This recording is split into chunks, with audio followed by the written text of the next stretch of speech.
dushimiye Imana kuba tugeze muri iyo jijuru ntirikorerwa twongeye kunezerwa twongera kugira ubuntu n'Imana bwo kuhagera ariko nanone tuje kuganiriza abahora badutegereje ko tubaha ibiganiro. Yego, dore ko ibiganiro dukora buri gihe hari ibiganiro by'ubutumwa bwiza kandi uko biri kose abantu bakeneye ubutumwa bwiza kuko iyo hari ubutumwa bwiza habaho n'ubutumwa bubi. Rero ngewe ku bwanjye ndanezerewe ku batanzi navuga n'amazina. Hariho igihe umuntu aja ku rubuga rw'ijuru ntirikorerwa cyangwa se kuri channel yacu agasanga nyene urimo arahavugira wenda ntamuzi ariko numva twakwibwira abadukurikiye. Amazina yanjye nitwa Muhanuzi Filipo, nanjye ndi umwana w'Imana, ndi umukiranutsi nyene nabyawe n'Imana yera. Amen. Kandi kuba naravutse ku Mana yera nanjye bingira uwera. Bingira uwera nyene ineza y'Imana nanjye yangezeho. Imana imaze kuyimpishurira ariko nanone impishuriye yuko byose byabereye muri Kristo Yesu aribwo Imana yiyunze natwe binyuze mu mwana wayo Kristo Yesu. Amen. Rero kuba dukurikiye ntabwo ndi ngenyene ndi kumwe n'undi muvandimwe nawe arabibwira kugira ngo tuze kuganira tuziranye ariko nanone tubararika gukomeza kudukurikira kugira ngo mukomeze kugezwaho n'ibiganiro byiza tubagezaho dukomeze twunguke nanone kandi twungurana. Mwene data guhaye kaze mu kiganiro cy'ijuru ntirikorerwa. Murakoze cyane muvandimwe. Yego, nanjye ndasuhuza abakunzi bacu abakunzi b'ikiganiro cy'ubutumwa bwiza kandi ibiganiro by'ubutumwa bwiza binyura kuri YouTube channel ijuru ntirikorerwa TV. Yego, no kuri Instagram, TikTok, Facebook no ku rubuga rwa WhatsApp naho niyo mazina ijuru ntirikorerwa. Ndasuhuza rero bazambona aribwo bwa mbere bazabakurikira iki kiganiro. Amazina asanzwe ni Musabyimana Joseph Umugisha. Yego, ariko ndi umukiranutsi. Amen, amen. Narakijijwe namenye neza ko amaraso ya Kristo Yesu yamenetse ku musaraba igorogota. Ubwo yamenekaga nari nkuweho urubanza rw'ibyaha. Amen, amen. Narababariwe, narishyuriwe umwenda w'ubunyacyaha vukire navukanye kubera ko nkomoka kuri Adamu wakoze icyaha, nanjye nkaba narakomotse kuri we ndi umunyabyaha ariko nanone nkaba naramenye ko Kristo Yesu yaje mu isi akaba ari we wubahiriza ibyo Imana yasabaga umuntu byamunaniye abikora neza hanyuma ariko bisoza agiye ku musaraba. Amen, abarwaho ibyaha byanjye amaze kubibarwaho n'igihano nari nkwiriye guhanwa aba ari we ugihabwa. Amen. Kuri ubu ndanezerewe rero ko nakijijwe n'ubuntu bw'Imana kubwo kwizera aba mfite ijuru naboneye ubuntu muri Kristo Yesu. Amen, amen. Mugisha urakoze. Hari mu byo uvuzemwo numvisemwo uvuze ko Imana yakwishuriye umwenda w'ibyaha byose kandi ngo ntacyo wakoze. Birahura n'umuririmbyi wa 88 aravuga ngo yanyishuriye ya myenda yose yambabariye ibyaha atumanera de. Yanyishuriye ya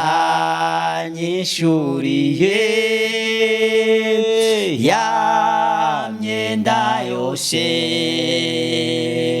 yambabariye ibyaha atumanera de. Nasaga n'uwapfuye mu mutima wanjye maze Yesu aranzura kandi ni unkomeza. Yanyishuriye ya myenda yose yambabariye ibyaha atuma manera de Mugisha, karame abadukurikira uwo munezero dufite nabo bawugire mu kiganiro tugiye kuganira. Yego. Niba dukurikira mu minota mike tugiye kumarana Yego. nabo banezerwa nkuko tunezerewe. Ntabwo turimo turaririmba kuko ari amahoro twiha yo Oya. kwimahoroniza. Oya. Oya, ni amahoro twahawe na Kristo Yesu. atemba nk'uruzi Ikindi ni amahoro ava kuko Imana ntacyo yadusabye gukora kugira ngo duhabwe rya juru wigira kuvuga ko urifite. amen. Rero aya mahoro adutera kuririmba. Nanone kandi no mu ndirimbo twaririmbye harimo yuko ngo twishuriwe ya myenda yose ya myenda yose ngo atuma twera de Mugisha, Paulo niwe arimo yigisha avuga ubutumwa bwiza, dore ko nta kindi yarashoreye nawe. Yego, yego. Yarashoreye ubutumwa bwiza bw'ubuntu. Amen. Ni nabwo yari yarahawe kugira ngo avuge. Ni nabwo kandi abenshi dukundira Paulo kuko hari aho nasomye havuga ko ngo niwe ntumwa y'abanyamahanga. Rero Paulo yagenda abwiriza ubutumwa bwiza aho yagera hose bw'ubuntu bw'Imana. Ni nabwo butumwa kandi yego. Hari aho yageze mu isinagogi, yego, asanga barasenga Imana.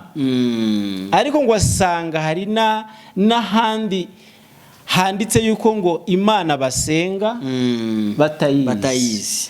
Paulo rero amaze kwinjira abaganirije yarababwiye ati Imana nasanze musenga mutayizi, iyo niyo nje kubabwira. Paulo yibaganirijeho. Yego. Twareba rero mu byakozwe n'intumwa 17. Yego. Kugira ngo natwe iyo Mana abantu benshi bavuga. Iyo Mana abantu n'usitaye hasi ava ngo wamana.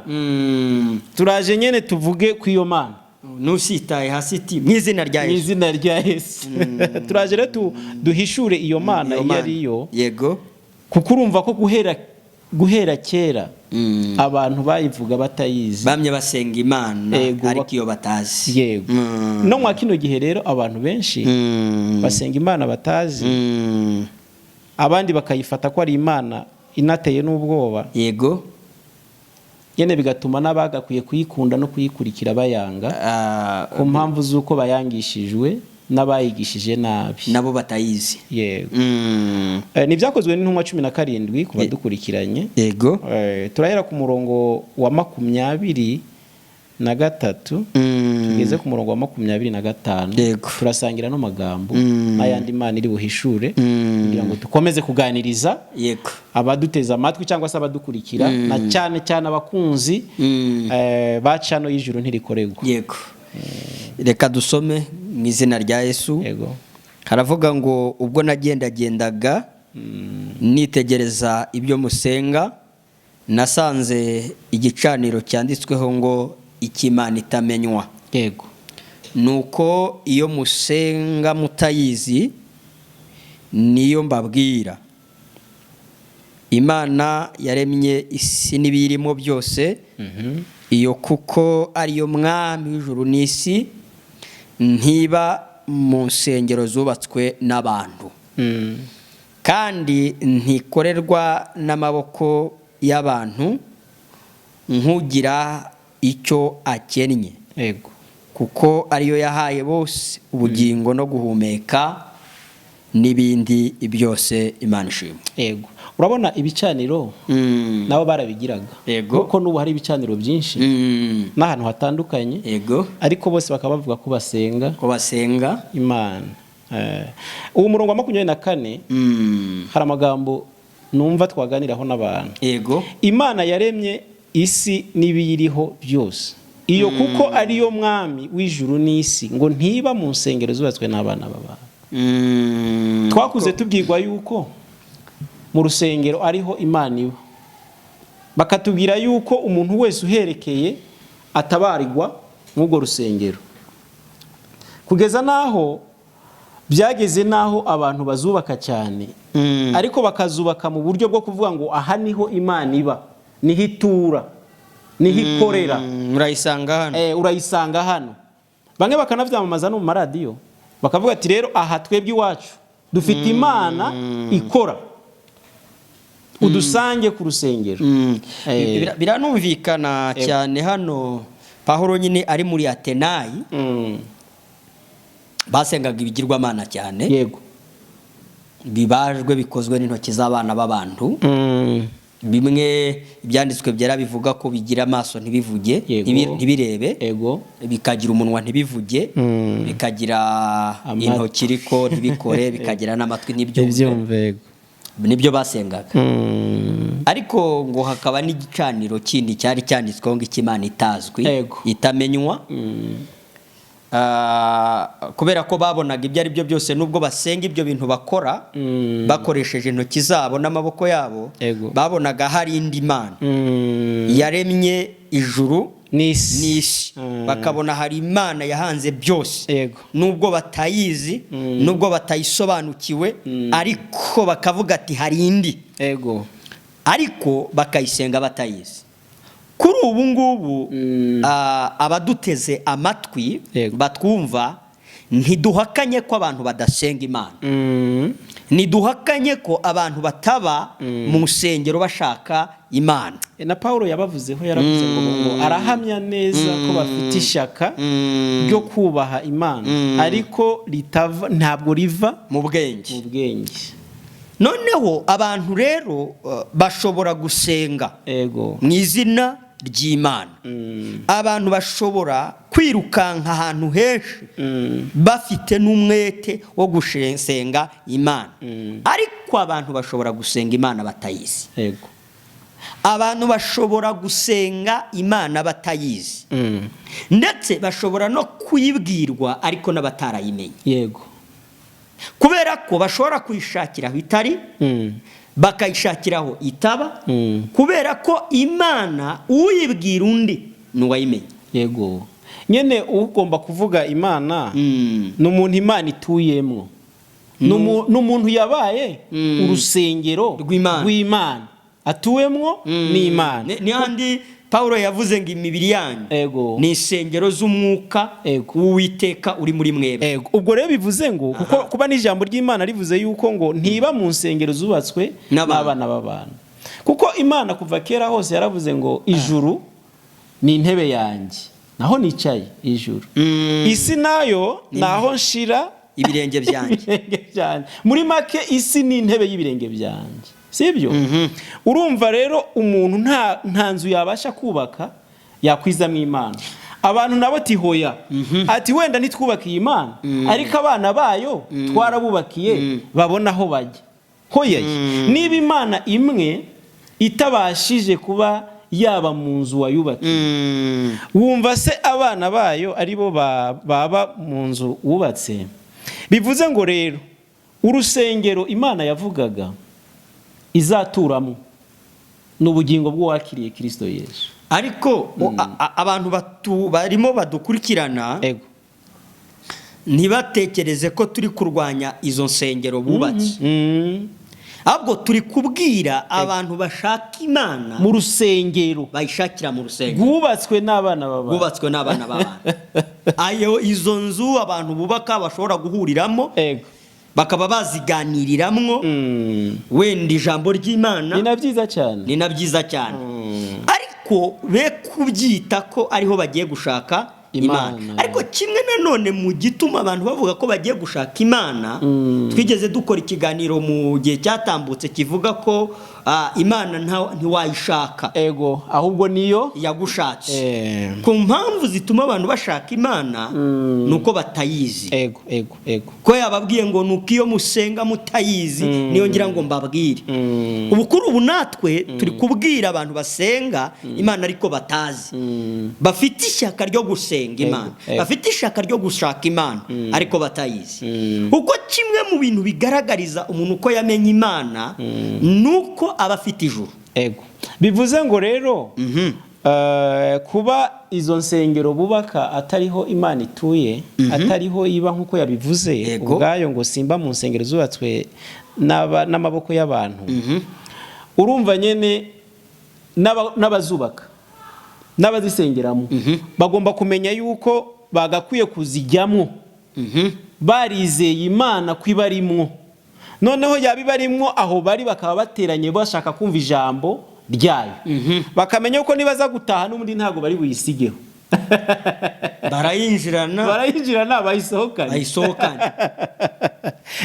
uwo murongo wo hepfo nawo wavuze ngo kandi ntikorerwa n'amaboko y'abantu nk'ugira icyo akenye, kuko ariyo yahaye bose ubugingo no guhumeka n'ibindi byose. Aho baratwica, kuko abantu bazi yuko kuba afite ibyo atanze muri rwa rusengero akoreye Imana, kuba atwaye injerekani y'icyayi mu bitaro akoreye Imana, kuba atwaye ibishyimbo bye akabiha utabifite akoreye Imana. Noneho yagera na hamwe mu rusengero bakamubwira tumva rero ujye wibutsa Imana ibyo wakoze, imirimo wakoze, kugira ngo nayo igutabare, kuko idakiranirwa ngo yibagirwe imirimo.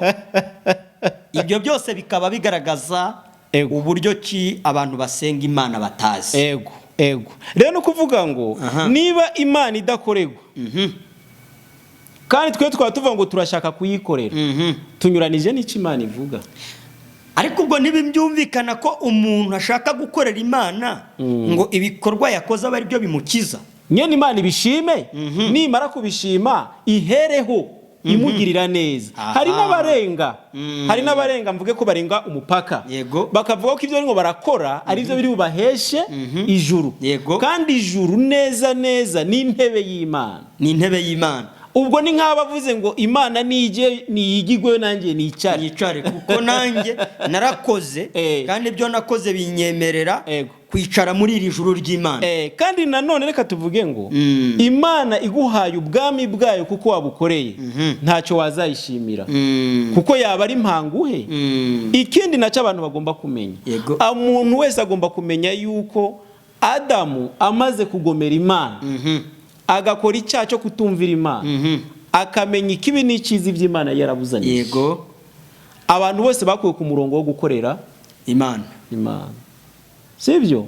Iyo tugiye mu Baroma igice cya 3 umurongo wa 23 bavuga ngo bose bakoze ibyaha ntibashikira ubwiza bw'Imana.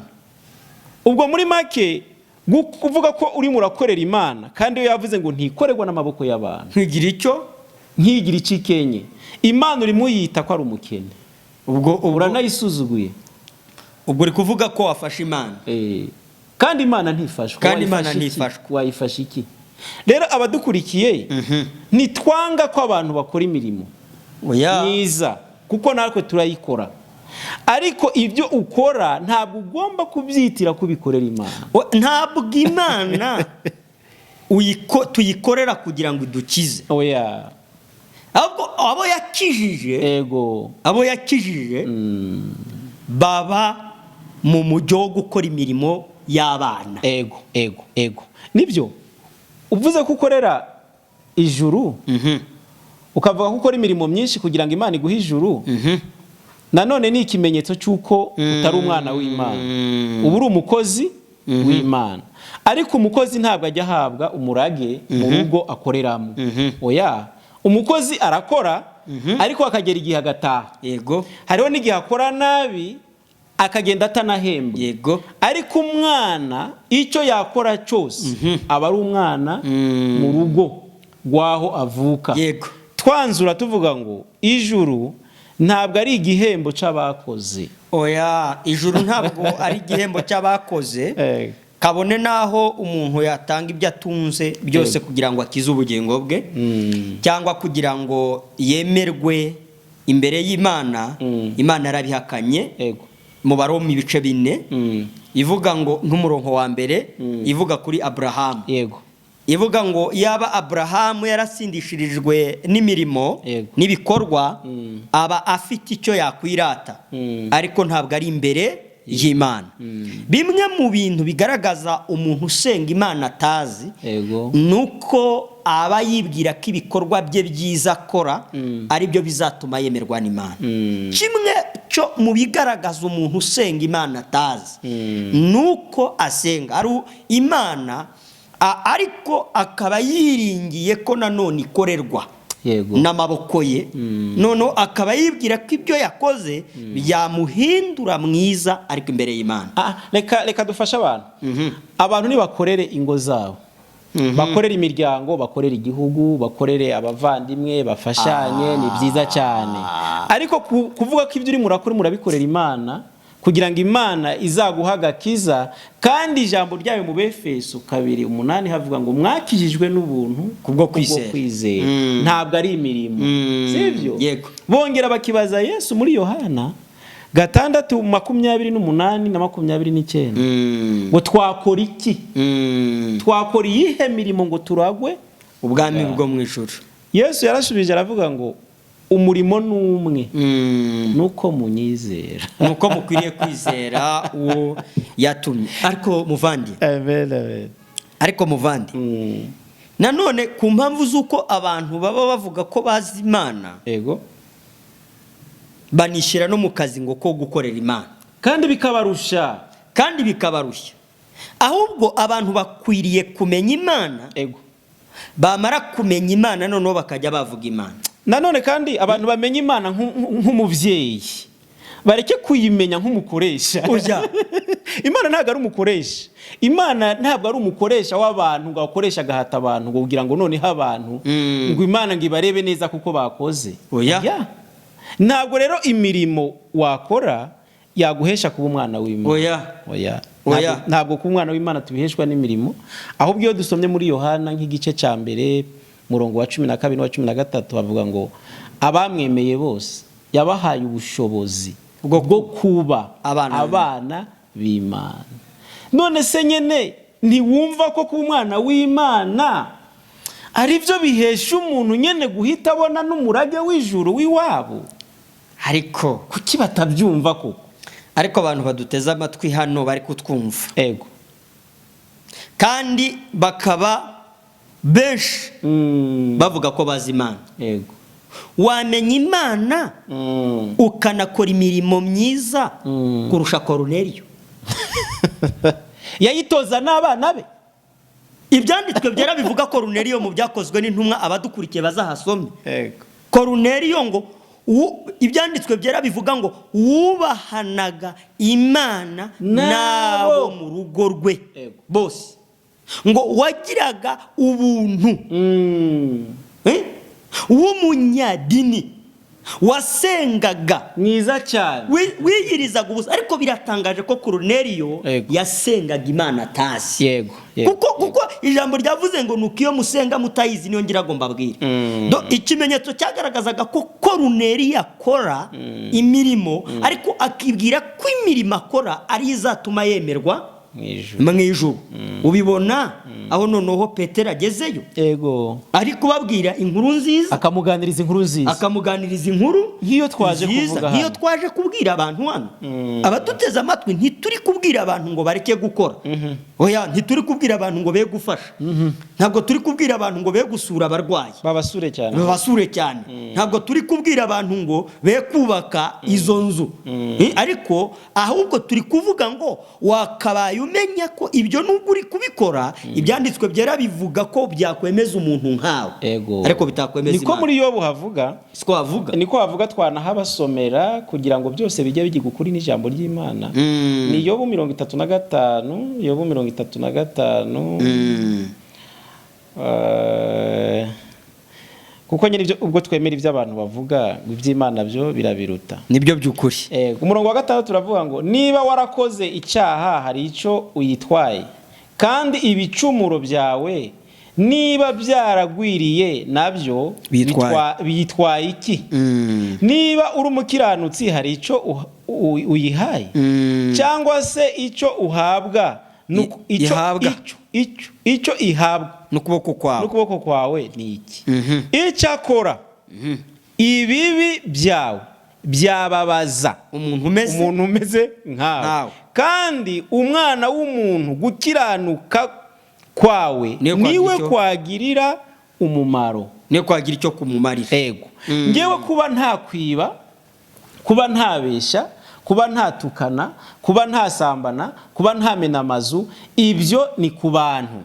Kutakwica, ibyo ni ku bantu, ni umuntu nyene vyagirira umumaro. Ni byiza cyane. Ariko nanjye vyagira umumaro, byandinda kuborera muri gereza, byandinda gusuzugurwa hano hanze, ariko ku Mana ho uko gukiranuka si ko Imana yavuze, si ko ishaka, kubera ko ivuze ngo itegereze urebe mu ijuru ibicu biri hejuru uko bigusumba. ego reba ibicu biri hejuru uko bigusumba. ngo niba warakoze, iyo bari kuvuga ngo niba uri umukiranutsi, iki abaduteze amatwi babyumve, ntabwo ari ubukiranutsi dukura ku Mana. Oya, ni kwa kungeso. Niba uri umunyangeso nziza mu mico, mu myifatire, Imana iravuga ngo uyihaye iki? Banyangamugayo. Bavuze umumaro rero uwo bibigirira, nk'uko wari bivuze muvandimwe, bibigirira umumaro ugaruka kubikora. Nibibi bye byababaza umuntu nkawe, n'ibyiza bye byashimisha umuntu nkawe. Kuko iyo unyivye ni ngewe ubabara, iyo ntutse ni ngewe ubabara. Ubuho n'ibitutsi nzi ko banabihanira. Urumva ibyo bintu byose nyine byababaza umuntu ameze nkawe. Aha ni Imana ari mwibwira Yobu. Yego.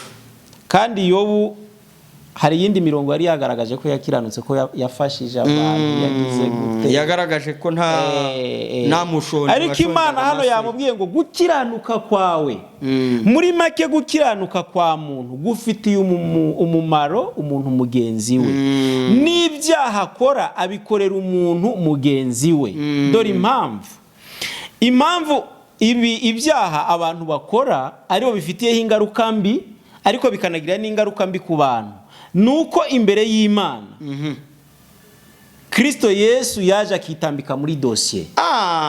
Nukuvuga ngo ku Mana impamvu urubanza rw'ibyaha nonaha umuntu akiri muri uyu mubiri bifite ingaruka ku mubiri gusa. Kubigendanye n'Imana ho nuko izi ko urubanza rw'ibyaha yarubaze kuri Kristo. Hari twari tuvuze mu byakozwe n'intumwa 10 kwa Korneliyo, inkuru za Korneliyo, Petero agezeyo mu bice ku murongo wa 43 niwe yavuze ngo kandi abahanuzi bose baramuhamije. Yavugaga Yesu. Ngo bahamije ko umwizera wese azababarirwa ibyaha kubw'izina rye. 11 ku murongo mu cyaca 11 no bavuze ngo kandi yamubwiye amagambo amukizanya nabo mu rugo rwe bose. Amagambo yagombaga gukiza Korneliyo nabo mu rugo rwe bose yarayo ngayo yo kwizera ko ibyaha bye yabibabariwe binyuze muri Kristo Yesu. Aho ngaho twari tugendeye kuri iki cyo ngo kumanaho oya, kuko urubanza rw'ibyaha Imana yarubaze kuri Kristo Yesu. Kandi turizera neza tudashidikanya, Imana ntabwo ari umuriganya, kandi Imana ntabwo ari umwesikro. Bivuge ko abantu bose Kristo Yesu yaje mu isi kugira ngo abakureho ibyaha, Yesu akajya no mu gihano cyabyo, none ngo izarangize ihana abantu. Dore ikintu abantu bazazira nico batakoze, bazazira ko batizeye uwabambwe ku musaraba, abambiwe ibyaha byabo, nta n'ikintu batanze, nta n'icyo bakoze, yewe bataranabaho. Uko kutizera icyo Yesu Kristo yakoze nico abantu bazazira. Abantu bazazira kutizera icyo ntabwo abantu bazazira nuko batakoze imirimo myiza. Oya, abantu bazazira kuko batizeye uwabakuyeho urubanza rw'ibyaha. Twigarukiye rero mu byakozwe n'intumwa aho twari twasomye iyi umurongo wa 25 harimo umurongo uvuga ngo kuko ariyo yahaye bose ubugingo no guhumeka n'ibindi byose. Ibyo wowe utunze n'ibyo mfite n'ibiri ku isi yose ni iby'Imana. nawe ubwawe uri uw'Imana. aravuze ibyo ntunze n'ibyawe nanjye ubwanjye nduwawe na buri kise ngufite mwami ko umpagije. Nge numva yarakwiye gushiramo ngo naguhiki mwami, naguhiki ko ari wowe ubifite byose. Ubundi yongera ni baravuga ngo ibyo ntunze nanjye ubwanjye n'iby'uwo mucunguzi.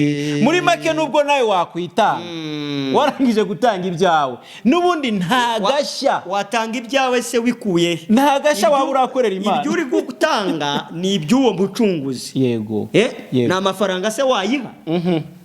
Hari ibyanditswe bivuga ngo ifeza n'izahabu nibyo Uwiteka.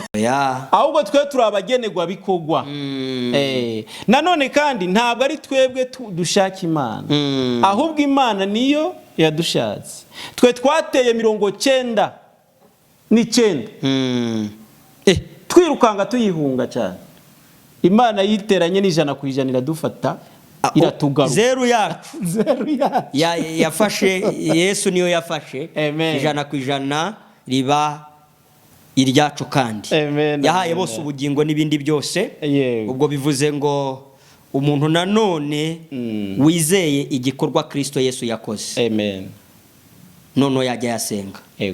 Nanone ko yasenga Imana azi, kuko ubwo urumva kumenya Imana si ukumenya Imana nko kuyivuga mu mazina, si ukumenya kuvuga ngo uri Jehova Rafa, si ukumenya kuvuga ngo usumba byose nka kwa kundi abantu bajya bayivuga bakayitaka ngo Jehova Yire, ngo Jehova Shalom, uri giti cy'inganzamarumbo, uri Itarumba, ngo urugugamo bw'umugaru, uri byiringiro by'abakwizera. Oya, byo ntabwo ari byo byitwa kumenya Imana. Ni ukuvuga ngo kumenya Imana ni ukumenya umurimo yagukoreye muri Kristo Yesu. Umurimo Imana yagukoreye muri Kristo Yesu rero nuko yatanze Yesu ikamubaraho ibyaha byawe byose. Yamara kubimubaraho nk'uko ibyanditswe byera bibivuga, ikabimubaraho byose, yamara kubimubaraho ikamwica, yamara gupfa azira ibyaha byawe, Imana ikabigukuyeho urubanza rw'ibyaha. Abakorisaye igice cyaho cya mbere umurongo wa 21 niko bavuga ngo namwe abari baratandukanijwe n'Imana kera mukaba mwari abanzi bayo mu mitima yanyu no kubw'imirimo mibi. Umuntu yatandukanijwe n'Imana kera aba umwanzi w'Imana kera kubw'igicumuro cya Adamu. Kandi n'imirimo ye iba mibi kubw'igicumuro cya Adamu. Na bya bindi yavugaga ko akorera Imana nabyo ni bibi, kubera ko abikora mu murongo utari uwo kubaha Imana, utari uwo kumenya Imana. Ijambo riravuga ngo none Imana yiyunze natwe mu mwana wayo kugira ngo ibashyire imbere yayo muri abera kandi n'abaziranenge mutagawa. Muvandi, narindi kuvuga ngo ubwo kumenya Imana ni ukumenya ko Imana yiyunze nawe wowe duteze amatwi, itakikubaraho urubanza rw'ibyaha, yakubariye ibyaha byawe byose utaranasaba n'imbabazi, utari wanasaba n'imbabazi gato cyane. Niho hahandi twavuze ngo icyakora ibibi byawe byanababaza umuntu umeze nkawe. Ubwo ibibi byawe byanababaza umuntu umeze nkawe, wanasaba imbabazi umuntu nkawe nyine, nono agacira mu mutima akumva arishimye. Twakunze kubisobanuraho cyane.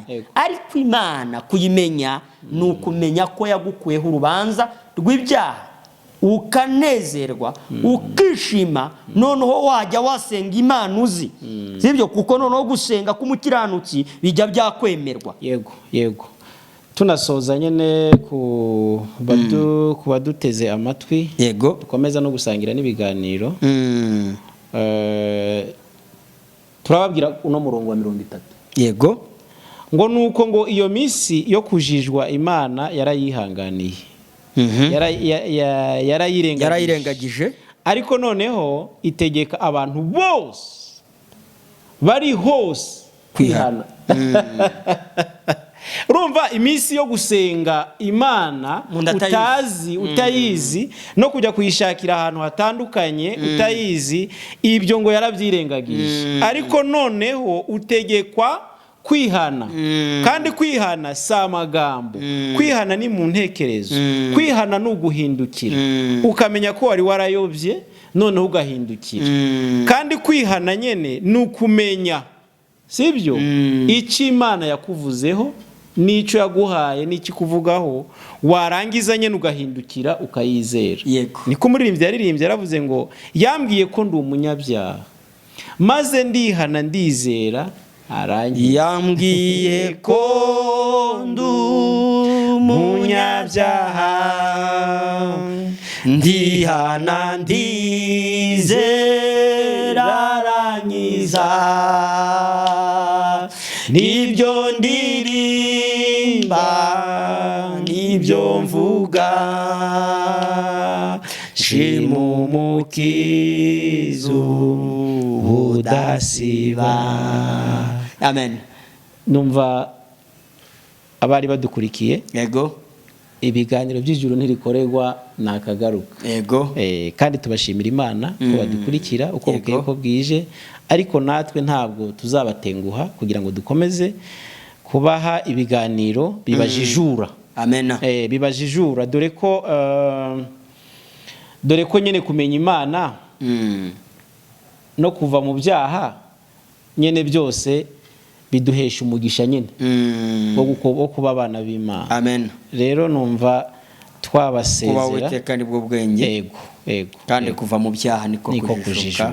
Yego, ntabwo turi kubabwira kuva mu byaha nka bimwe cyane biba bimenyerewe, ariko kuva mu byaha ahubwo ni ukwemera ko Imana itakikubaraho ibyaha, ukagira umutima uticira urubanza, yego, umutima wo kurimbuka ukakuvamo, yego, umutima wo kwimenyaho ibyaha n'ibibi, yego, ukawukira, ukagendana amahoro mu mutima atemba nk'uruzi. Kumenya ibyo bizakuzanira n'indi mibereho myiza ishingiye ku kumenya neza noneho Imana, kuko ntawayimenye noneho ngo nayo ibure kugenda imubeshaho no muri ubu buzima busanzwe. Amahoro. Amen. Imana ikomeze kuduhana umugisha nabo. Amen.